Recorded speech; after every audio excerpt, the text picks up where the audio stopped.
Hello, কোথা থেকে এসছো? স্যার, আসলে আমার স্বামী না এই অফিসে কাজ করে। তুমি ভেতরেই চলে যাও। না স্যার, আমি ভেতরে যেতে পারবো না। ওর নাম রাহুল মিত্র।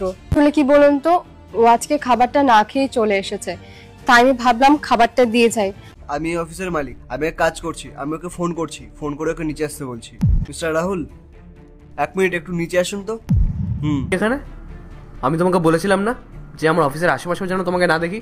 আরে তুমি কি আমার নাম খারাপ করতে চাও নাকি? এই অফিসে না আমার একটা সম্মান আছে। তুমি শুধু এই খাবারটা নাও আর এই টাকাটা নাও, বাবা দিয়েছিল। চলো যাও এখান থেকে।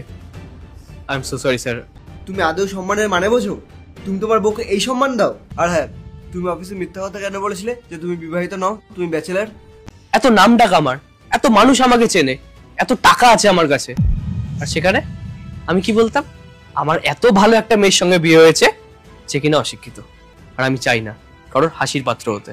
তুমি যদি ওকে রেসপেক্ট নাই দিতে পারো, তোমার যদি ওখানে কোনো প্রবলেমই থাকে, তাহলে ওকে বিয়ে কেন করেছিলে?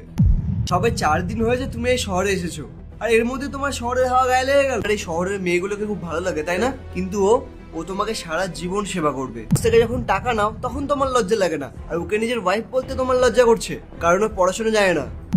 একটা কথা শোনো, যে মানুষটা নিজের ওয়াইফকে সম্মান করতে পারে না, তার জন্য আমার এই অফিসে কোনো জায়গা নেই। তুমি এক কাজ করো, তুমি এখন এখান থেকে বেরিয়ে যাও।